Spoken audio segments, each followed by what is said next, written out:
queridos. Glória a Deus. Glória a Deus. Glória a Deus. Queridos, o momento está muito bom, mas se faz necessário saudar a todos com a paz do Senhor e pedir-lhes que carinhosamente tornem os vossos assentos, tendo em vista que eu quero ser sucinto, pois tenho consciência que estou na maior metrópole do nosso Brasil, da nossa América Latina, e sei que a labuta ela começa cedo. Eu quero agradecer ao pastor, ao bispo Samuel Ferreira, sua muito digna esposa, bispa Keila, sua família, pela credibilidade, a oportunidade a mim cedida, pois sei que em meio a tantos homens e mulheres que me antecederam e os que ainda virão, os quais quero reverenciá-los, não sou merecedor de fazer parte de um grupo tão seleto como este. Então eu quero deixar registrada a minha gratidão a ele pela credibilidade, a confiança a mim cedida. Estendo esta gratidão a toda a diretoria desta honrada igreja, ministério. Quero usar o pastor Oséias, pastor Geraldo, para em nome deles também agradecer a todo o ministério, este coeso ministério e esta gloriosa igreja, que Deus recompense-os. Quero dizer-lhes que é bom estar entre vós. Registro a minha gratidão ao pastor Oberdan pelo carinho, a receptividade, a locomoção, de uma forma tão carinhosa que eu fiquei até sem jeito, fiquei preocupado porque minha bochecha ficou vermelhinha de tão bem tratado que fui. Mas, queridos, como o mês de agosto, nós estamos em um início de ano profético, e como é sugerido o mês da restituição, eu quero ler um texto para trazer-lhes a mensagem que está em meu coração. O livro de Joel, o profeta Joel, capítulo 2, versículo 23, tem um texto do qual eu quero usar o seu contexto para trazer-lhes a mensagem. O texto diz: e vós, filhos de Sião, regozijai-vos e alegrai-vos no Senhor vosso Deus, porque Ele vos dará ensinadores de justiça e fará descer a chuva, a temporã e a serôdia no primeiro mês, ou como outrora.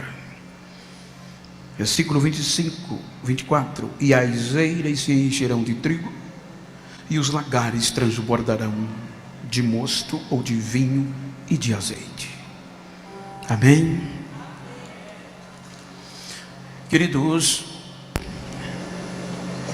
aqui há um texto inserido em um dos livros do Antigo Testamento, um livro que está no contexto dos profetas menores, um livro composto de 3 capítulos e cerca de 73 versículos. O interessante é que a contundência destes registros histórico e literal, ele traz uma contundência contemporânea para o século 21 de uma forma excepcional. O livro de Joel,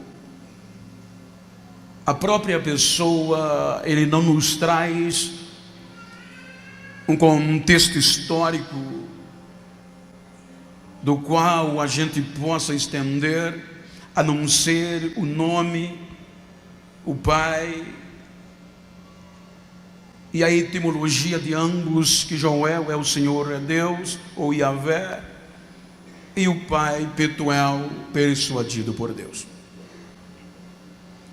Mas o livro do profeta Joel, ele nos traz um teor. Os irmãos hão de convir que dentro do contexto há uma visão simbólica, profética, de uma guerra literal, de uma invasão destruidora. Mas eu quero pedir permissão aos estudiosos para me manter num contexto histórico, real e literal. E é por isso que eu gostaria de falar-lhes nesta noite: estou vivo, ainda há esperança. Diga para quem está ao seu lado: estou vivo, ainda há esperança. Nós sabemos, amados,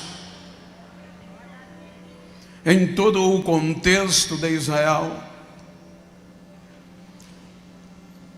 é notório, é escrito, que quando nós deparamos com o contexto prosperidade dentre o povo de Deus, os irmãos vão ver que o agronegócio é responsável pela potencialização econômica do povo de Deus.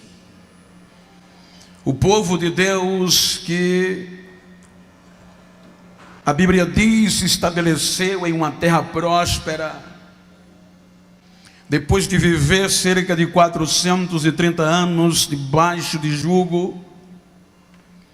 Agora o povo na terra prometida vai desfrutar do melhor da terra e, sobretudo, o agronegócio. Eu quero sintetizar, mas a gente percebe um contexto registrado por este profeta, que é a divergência da data, do tempo do acontecido entre os estudiosos eruditos, até porque alguns datam 800 anos aproximadamente ante-exílio, e há quem defenda pós-exílio, mas partindo de um pressuposto lógico, eu quero ficar antes-exílio. A Bíblia nos mostra um período que Deus resolveu abençoar o seu povo, um período de uma prosperidade e uma rentabilidade sem precedente. O povo vivia um momento sustentável em um contexto econômico. O povo desfrutava. A Bíblia mostra que o povo semeava, pastor Rubem, Fabiana, o povo semeava a semente, e Deus fazia a sua parte, enviando as primeiras e as últimas chuvas. Toda a minha vida profissional, cerca de 40 anos, vivi da área rurícola, criei meus filhos, até chegar à aposentadoria. E para nós que dependemos da agricultura, que era o caso direto do povo de Deus, existe um período sazonal, um período se semeia entre safra, e um período se colhe como safra. É bem verdade que há diferença de localização por causa do clima, mas partindo de um princípio lógico do texto histórico, o povo começava a semear em outono, no mês de outubro, e era quando o povo semeava que Deus enviava as primeiras chuvas. As primeiras chuvas que caem para quem depende da colheita, ela vem em uma quantidade torrencial, a ponto de causar lamaçal, porque a sua função é amolecer, é umedecer o solo que foi causticado no período da safra por conta do sol. Então essa chuva vem justamente para umedecer o solo e dar poder de germinação para a semente semeada. Então isso era notório, isso era praxe. Quando chegava perto da primavera, ou primavera, mês de março, salvo engano, então o fruto crescia e Deus maravilhosamente vinha com a chuva serôdia, que tinha a responsabilidade de não causar lamaçal, de não ser tão torrencial, mas era uma chuva que amadurecia o fruto para vir a colheita. Então o povo vivia neste patamar econômico e agrícola, a ponto que cada ano era surpreendente. A semente que era semeada em 2017, por exemplo, a expectativa do semeio de 2017, quando 2018 chegava, exemplificando, superava o real, superava a previsão. As bênçãos eram cada ano maiores do que o ano anterior, a ponto que o povo tinha que estabelecer novos armazéns, o povo tinha que estabelecer novos celeiros, o povo tinha que aumentar os lagares, porque os construídos no ano passado não era capaz de suportar a grandiosa colheita que estava por vir. E o povo ia crescendo, e o povo ia ganhando, o povo ia prosperando, a ponto que o povo chegou a um patamar que esqueceu do principal. Pois havia 3 produtos na agricultura que eram essenciais, eram os principais produtos na agricultura: era o cereal, era o azeite e era o vinho. Estes 3 produtos não era só questão comestível, mas esses 3 produtos faziam parte do culto diário. Se você ler do capítulo 29, a partir do versículo 38, você vai ver quando Deus instituiu que todo dia, chovesse ou fizesse sol, tinha que ter culto pela manhã e pela tarde. Ele disse: para o culto da manhã, você pega 2 cordeiros, ou melhor, parece holocausto contínuo, você toma 2 cordeiros, pela manhã sacrifica um, com parte de cereal, que era produtos oriundos do trigo, da cevada, do grão, e você mistura com parte de azeite, e faz o culto pela manhã. No final da tarde volta a cultuar. Tem que ter cereal, tem que ter farinha, e agora tem que ter vinho, porque era o culto da libação. Então entrava o vinho. Então esses 3 produtos eram essenciais, não só por questão econômica, mas também na questão espiritual. Então o povo foi crescendo, as bênçãos caíam, as facilidades chegaram. Então quando a facilidade chegou, o povo se tornou insensível, porque a produtividade era garantida, a prosperidade era garantida.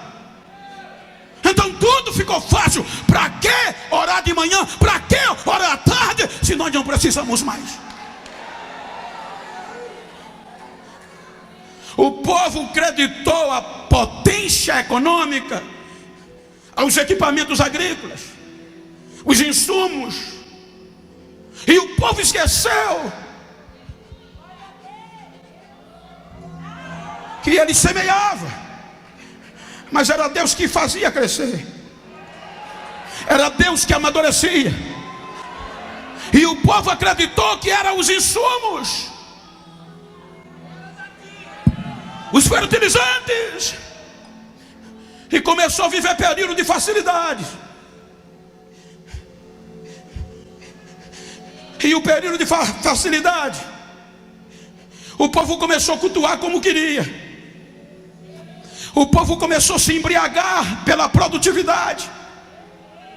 O povo se tornou insensível, porque precisa mais orar não, precisa jejuar mais não, precisa gemer mais não, o negócio está bom demais.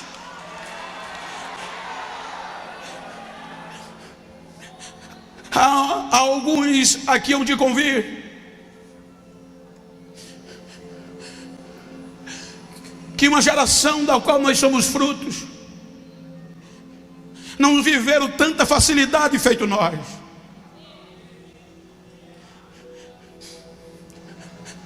Não tinha que apertar em botão, gente.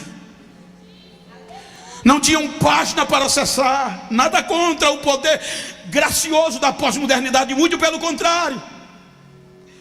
Uma geração posterior que nos gerou não vivia facilidades como nós estamos vivendo, porque não tinham facilidade. Então eles tinham que apelar para quê? Para o joelho, para o jejum e para o clamor. E geraram nós. Nós estamos vivendo um período de facilidade tão fácil, e isso é bom. Facilita a nossa maneira de viver, mas a gente tem que ser advertido, porque há quem diga que os lenços estão saindo das nossas igrejas.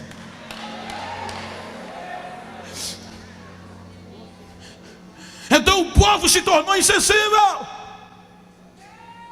E quando o povo se tornou insensível, todas as graças. Então Deus disse: agora eu vou mandar quem é que manda aqui, vou mostrar quem é que manda.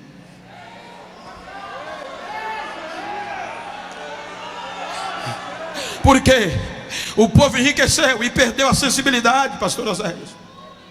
O povo estava vivendo fácil demais, então perdeu o sentimento de sensibilidade espiritual e começou o povo a viver e cultuar do jeito que queria. Não tinha mais trigo, não ofertava como antes.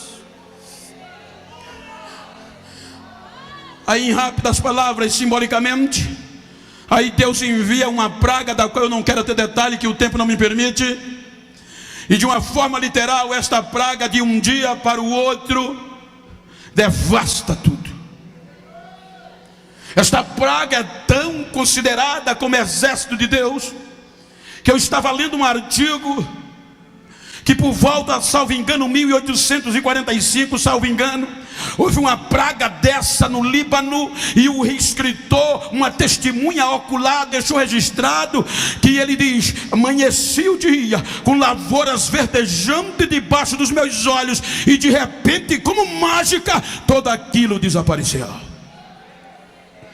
Então, de um dia para a noite, a Bíblia diz que Deus envia o cortador, e aquela lavoura produtiva amanhece o dia só com os caules, conjecturando, os caules de pé e as folhas no chão. Mas o povo estava tão insensível que olharam para os caules de pé e disseram: ainda tem jeito, vamos investir no insumo e vamos tratar. Ainda tem caule. Não perceberam que era Deus. Aí Deus manda o migrador. No outro dia, simbolizando, no outro dia o migrador pega todas as folhagens e some com elas. Só fica a terra seca e o caule. O povo gritou: ainda tem caule, ainda tem raiz, ainda tem esperança. Aí Deus manda o destruidor, quando de repente nem o caule existia mais. Aí eles disseram: mas ainda tem raiz aqui embaixo. Ainda tem esperança. Aí compraram novos equipamentos, novos insumos e começaram. Aí Deus diz: agora eu vou mandar o destruidor. Quando pensa que não, até a raiz desapareceu. O devorador levou tudo que tinha por baixo da terra.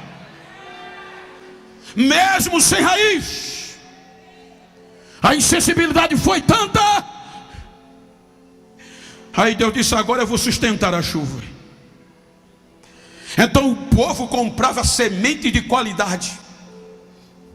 O povo comprava arados potentes e começava a sulcar, tratar a terra e semear semente.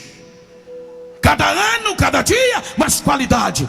Mas a chuva primeira não vinha. Aí a semente morria debaixo da terra seca. E o povo não ligou. Aí Joel entra nesta questão. A insensibilidade tomou conta generalizada do povo por conta da facilidade. Agora a terra seca, não tinha mais cereais, não tinha mais azeite, e não tinha mais vinho. E se implicava a dizer, gente, era por isso que Joel disse que os sacerdotes ficaram tristes, porque não tinha mais culto. E se não tinha culto de manhã nem à tarde, não tinha presença. Se não tinha culto de manhã nem à tarde, não tinha esperança de uma prosperidade posterior. E a ficha do povo não caiu. Aí Joel entra no cenário. E veja, me permita, pastor, e conjecturar. Ele não deixa escapar nenhuma classe. Joel vem com uma mensagem de advertência em primeiro lugar. Qual é o primeiro grupo que ele profetiza? Os mais experientes, os anciões. Por exemplo, me ajuda aqui, pastor, fique de pé. Joel chama os experientes e diz: anciões, me diga uma coisa. Aconteceu essas coisas nos dias de vocês? Aconteceu coisa semelhante nos dias dos vossos pais? Eu quero que vocês façam uma narrativa e vocês digam para os filhos de vocês, e os filhos de vocês para os filhos dele, e os filhos dele para as outras gerações, o que Deus fez, o que Deus fez.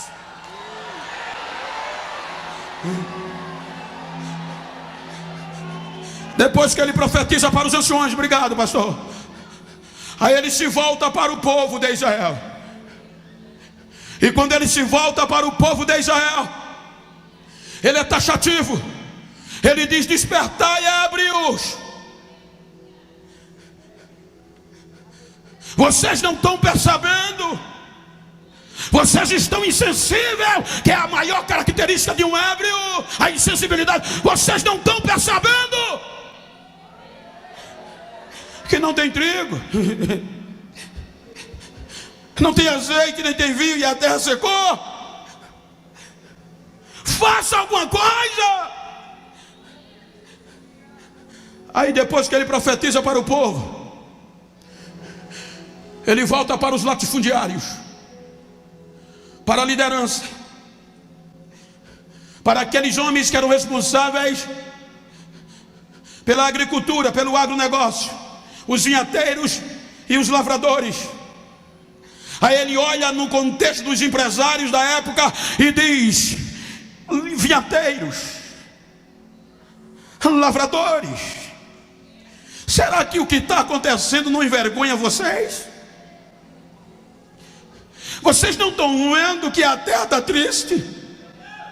Porque o trigo acabou, o azeite secou e o vinho desapareceu. Vocês não estão vendo que até o boi está gemendo, a manada está clamando, porque a terra está seca e o pasto se queimou, e vocês não estão nem aí para o que está acontecendo? Envergonhai-vos, vinhateiros. Envergonhai-vos, lavrador. Vocês não foram chamados para isso. Aí ele se volta para onde? Com todo respeito, é Bíblia. Ele se volta para o altar. Ele se volta para os ministros do altar. Por quê? Porque os ministros estavam entregues, cabisbaixos, porque não tinha mais trigo.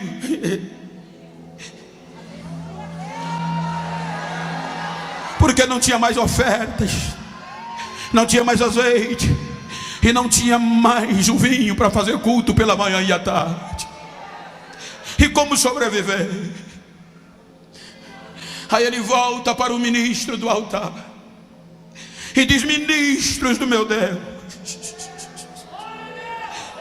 passai a noite vestida em pano de saco. Quando Joel diz passar a noite vestido em pano de saco, quero fazer uma alegoria. Eu não sei que alguém aqui viveu tão pobre como eu na adolescência. Os meus pais, éramos 12 irmãos, e na maioria dos dias, como eles viviam da agricultura, empregados da área rurícola, eles não podiam comprar roupa para nós, irmãos, para mim e meus irmãos. Então eles arrumavam saco de estopa. O saco de estopa era um saco bruto. Só que a minha mãe cortava um buraco em cima para passar na cabeça e 2 laterais para pôr o braço. E a gente passava o dia vestido nele, mas à noite não dava. Por quê? Porque ele coçava demais. Ele furava, não deixava a gente dormir. Então Joel pega e diz: passai a noite, sacerdotes, ministros, vestidos em pano de saco, porque talvez ainda há esperança. Ele estava dizendo: é hora de passar a noite acordado, é hora de esquecer a programação televisiva, é hora de esquecer o churrasco, mas é hora de botar a cara no pó e passar a noite até pela manhã, gemendo, para ver se ainda há esperança.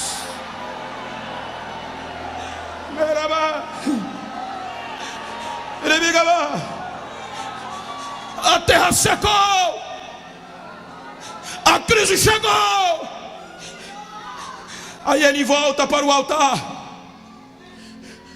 e diz: uivai, sacerdote, uivai, ministro do altar. Veja o que é que Joel provoca, gente. Quando ele diz a palavra uivai, originalmente a palavra uivar é gemer, é clamar em voz alta. É a maior característica do lobo. Só para os irmãos terem uma ideia, o uivar do lobo não é aleatório que ele uiva.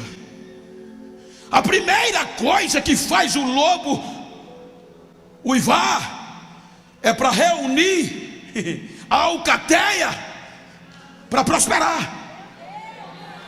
Quando a coisa está se acabando, o lobo uiva para todos se reunir e ir à caça, cair em campo.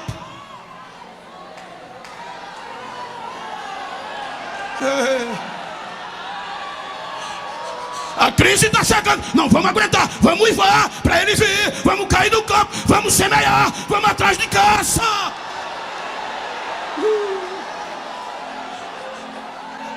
O uivo do lobo, gente, eles são tão unidos que, segundo pesquisa do Current Biography, ou seja, é uma corrente biográfica de biologia, que é da Áustria, ele diz que o lobo é tão íntimo e unido que eles conhecem o outro só pelo uivo, não precisa ver não. Quando um uiva lá, o outro já sabe quem é que está uivando. Então deixa eu ver um grito de glória lá em cima. Está sabendo de onde vem? Está sabendo quem é? Sabia que os crentes pentecostais são conhecidos pelo barulho? Quando um dá glória ali, o outro já diz: eu conheço esse barulho. Quando o outro dá glória lá, ele diz: eu também conheço. Precisa nem ver.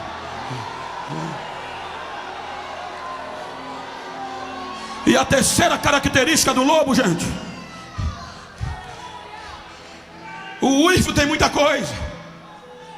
O uivo fala do gemer, do clamar, do gritar. Quando o lobo, chefes, veja que ele fala para os líderes: uivai. Ele não fala para o povo essa frase.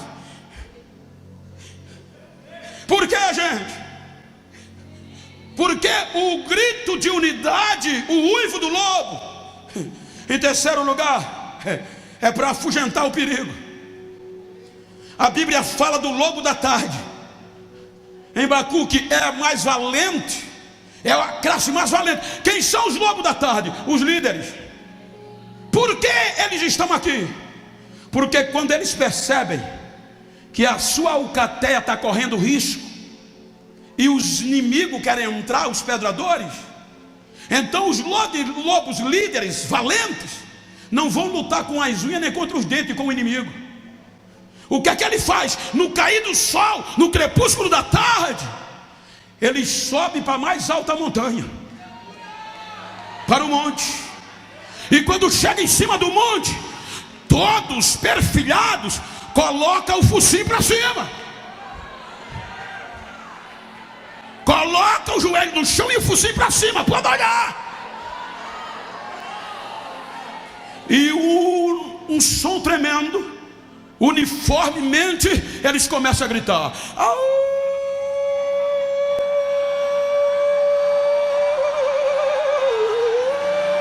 E vai, começa da direita para a esquerda, só barulho. Aí o vento se encarrega, como é tarde, está mais calmo, o vento vai levando o barulho. Só que quando aquele barulho vai passando, os inimigos ouvem. Os inimigos que querem entrar para destruir a alcateia ouvem. Aí quando eles ouvem o barulho, eles param. Por quê? Eles começam a entender: eles ainda estão vivos, não dá para entrar não, eles ainda estão de pé.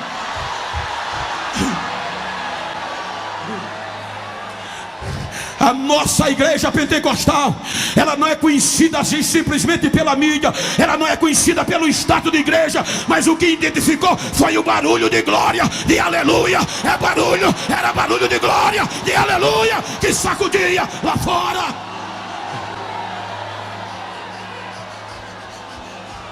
Pergunta para quem está ao teu lado: está vivo? Diga então: deixa eu ouvir o barulho.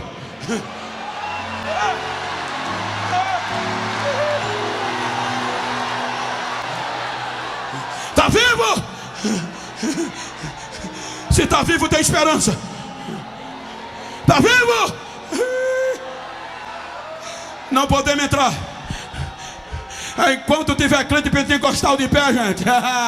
Enquanto a Assembleia de Deus tiver glória, tiver aleluia, ninguém pode destruir, porque é isso que identifica ela. Deixa eu ouvir o barulho, deixa eu ouvir o barulho, deixa eu ouvir o barulho de quem está vivo. Deixa eu ouvir.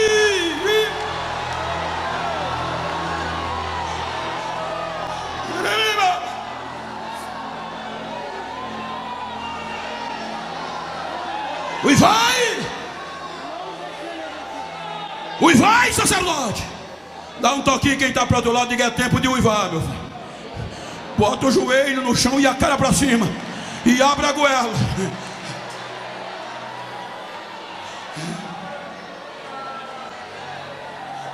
A coisa está fácil demais.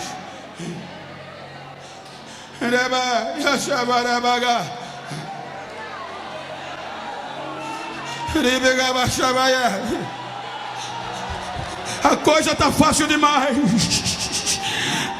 A igreja não vence briga corpo a corpo.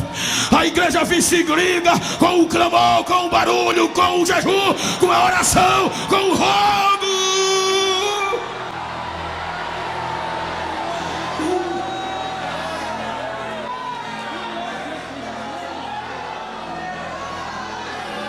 Joel diz: sacerdotes do Senhor, pegue o zofar, pegue a corneta, a trombeta, sacerdote, suba ao monte, e toque a buzina em Sião. Diga que o negócio está sério e o dia do Senhor vem. Mas provoque o povo, Senhor. Suscitem o jejum. Chama o povo para orar. Chama o povo para clamar. Por que ele diz isso? Porque o povo começou a viver o ápice da comoção. Então isso era patriarcal. Quando o povo estava no ápice da comoção, na tristeza, o povo rasgava as vestes e colocava a terra na cabeça, mas não estava resolvendo. Aí Joel diz: bota o povo para orar, fecha a boca do povo, porque não rasga o coração de vocês, não rasgue a veste de vocês. Vocês têm que rasgar o coração, porque talvez assim ainda tenha esperança. Porque o nosso Deus é compassivo, Ele é bom e se arrepende do mal. Façam isso. Chama os velhos para jejuar. Chama as mulheres para jejuar. Olha a ordem, está escrito: chama os jovens, as moças e os rapazes. Se está tendo casamento, cancela o casamento. Se o noivo está na lua de mel, para a lua de mel e traz ele. Até a grávida vai ter que jejuar. O menino que mama vai parar de mamar para jejuar, porque até o boi vai jejuar para ver se ainda tem esperança. Ele toca, os sacerdotes ouvem,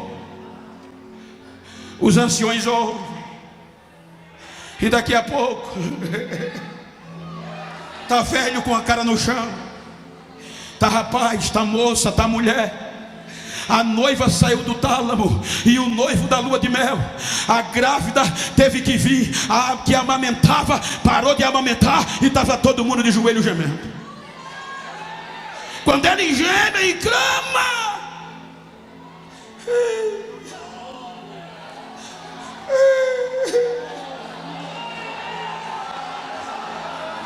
aí Deus não resiste. Você pode ver que a partir daqui a mensagem mudou. Quando Deus ouve o gemido, quando o povo jejuma, quando o povo geme, aí Deus vem a Joel e diz: Joel, eu tenho uma mensagem para o meu povo. Qual é, Senhor? Regozijai-vos, ó filho de Sião, alegrai-vos, porque eu vou trazer a chuva de volta, a temporã e a serôdia. Eu vou trazer de volta. Eu vou restituir todos os anos que o gafanhoto comeu. Eu vou restituir de novo.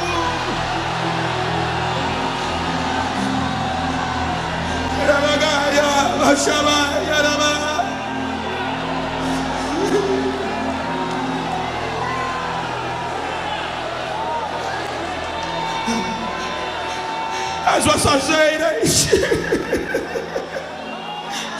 vão se encher de trigo, os lagares vão transbordar de vinho novo, vai ter azeite sobrando, e eu vou devolver tintim por tintim, dia por dia, mês por mês, ano por ano, que o gafanhoto comeu, a destruição comeu. Eu vou devolver, eu vou devolver, eu vou devolver, eu vou devolver.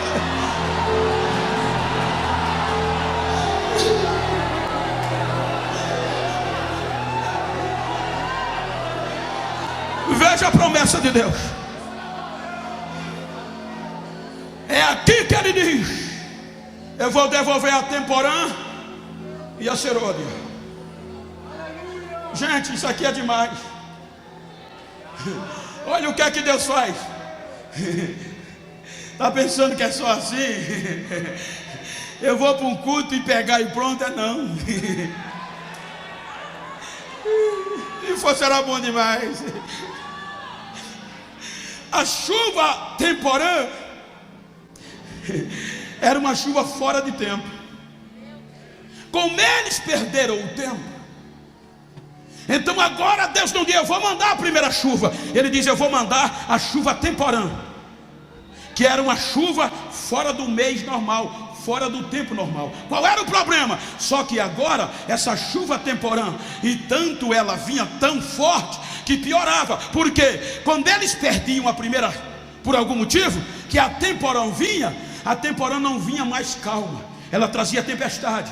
O vento era forte, os relâmpagos caíam, a nuvem era densa, e poucos tinham coragem de semear no tempo da chuva temporã, porque ela vinha fora do tempo normal.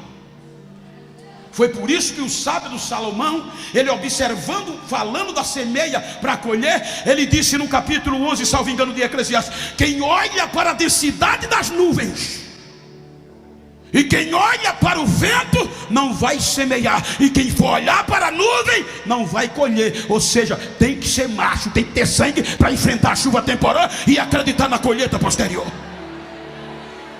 E a chuva serôdia, pastor, é aquela chuva que vem quando não tem mais esperança. Acabou. Aí Deus disse: eu vou mandar de volta mesmo sem você esperar. E eu não vou demorar, vai ser fora de tempo, mas eu vou mandar. Eu vou mandar tanta temporã como a seródia, como eu fazia antigamente, e vou devolver. Agora Deus prometeu devolver. Agora precisava ter coragem para semear de novo, porque o vento viria, a tempestade viria. Precisava ter coragem para resgatar o que foi perdido. Talvez 2017 não foi bom para você. Aqui não tem super crentes nem super heróis. E você sabe que nós não somos perfeitos. Mas dá um toquinho para quem está ao teu lado, liga: não importa o que 2017 causou, você terminou vivo, então tem esperança ainda.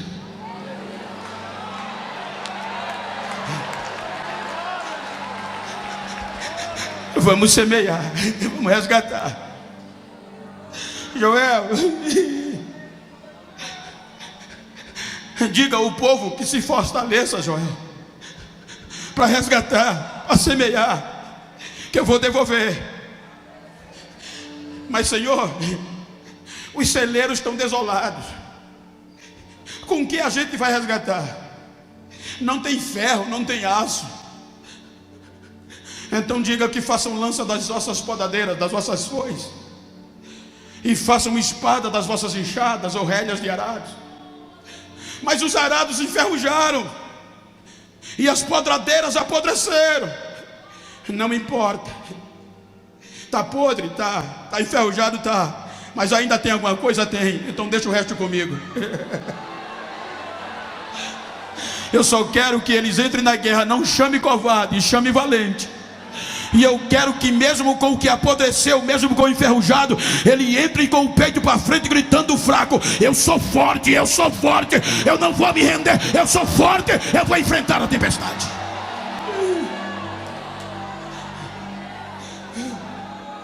Está vivo?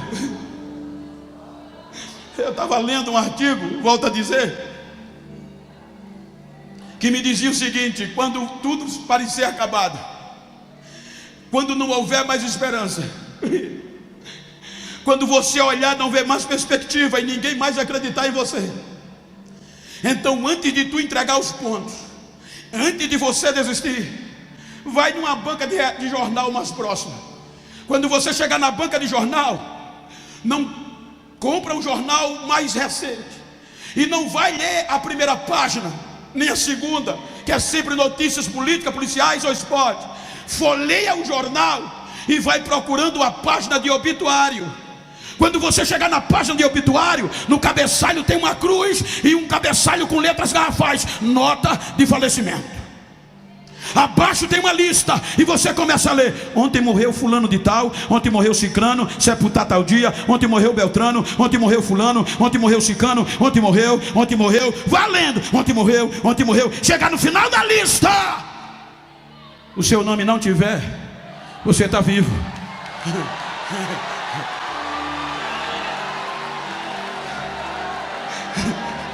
E Jesus foi mais além, gente. Jesus foi mais além da psicologia. Um dia chegou uma moça desesperada para ele e disse: Senhor, se tu tivesse aqui, meu irmão não teria morrido. Aí Jesus disse: Marta, Marta, eu sou a ressurreição e a vida. Aqueles que creem em mim, ainda que esteja morto, voltará a viver, viverá. Então nada está perdido. Dá um toque em quem está ao teu lado, diga: nada se perdeu.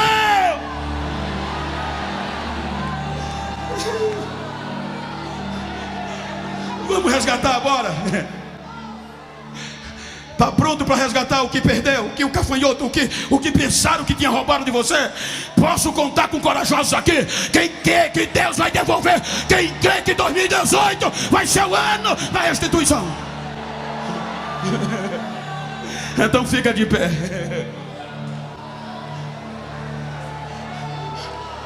Diga: primeiro, eu vou resgatar. Eu vou voltar a semear o cereal, o azeite e o vinho, porque faz parte do culto. Lembra como a gente era, gente?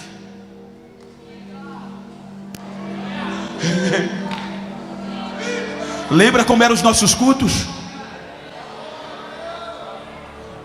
Precisava muita coisa não era? Jesus começava a batizar com o Espírito Santo quando o hino da harpa estava sendo cantado. Não dependia de ninguém de renome, não. A gente já saía de casa pegando fogo e as lágrimas caindo. Veja que Joel está a maior promessa depois desse quebrantamento. Aí Deus disse: Joel, diga ao povo que depois disso eu derramarei do meu espírito sobre toda a carne. Os vossos filhos e as vossas filhas profetizarão. Os vossos velhos sonharão. E os vossos jovens terão visão. Lembra no tempo que as nossas crianças e adolescentes profetizavam nas nossas igrejas?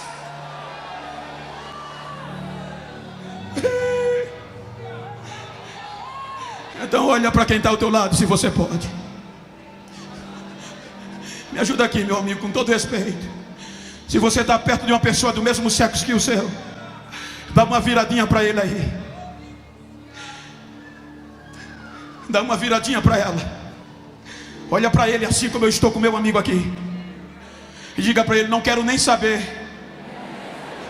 como 2017 terminou. Eu digo: eu quero saber como você vai encarar 2018. O vento vem, a tempestade vem, a nuvem vai encher o céu, mas a chuva vai cair. Diga a ele: eu vou enfrentar o vento, vou enfrentar a tempestade, mas vou voltar a semear. Me faz um favor, diga para ele: me faz um favor. Se depois desse janeiro profético encontrarem alguém perdido por aí, que não acreditava mais em mim, que pensou que eu estava acabado, que eu tinha entregado a toalha, dá um recadinho a ele, diga que a casa caiu. Eu vou enfrentar o vento e eu vou recomeçar. Abraça ele e diga: Deus vai devolver. É o ano da restituição. Deus vai devolver. Abraça ele.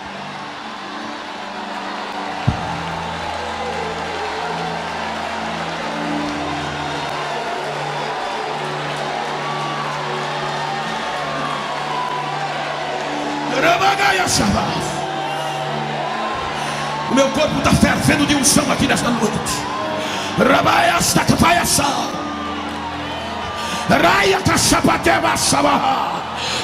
Como ministro do Evangelho e profeta de Deus,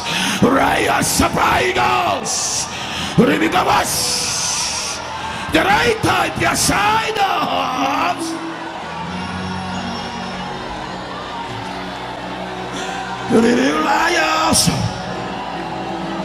Te protesta, Fábio, Assim diz o Senhor: coisas grandes estão acontecendo. Eu estou sondando de dentro para fora, e eu estou dando um abraço em vidas aqui nesta noite. Eu estou abrindo as portas que estavam fechadas, os caminhos trancados. Eu estou abrindo veredas e largas, e eu estou renovando o que estavam frios e levantando os caídos, porque a minha glória e a minha promessa eu derramo no meio de vós, agora, agora, agora.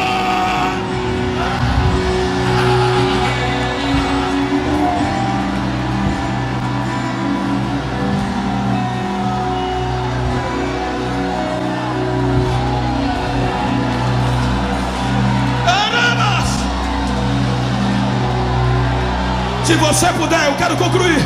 Abraça essa pessoa, abraça ela, vai. Se tiver intimidade, se for do mesmo sexo, diga para ela: você está vivo, ainda tem esperança. Diga para ela: ainda há esperança. Deus não desiste de nós, Deus não desiste de nós, ainda há esperança.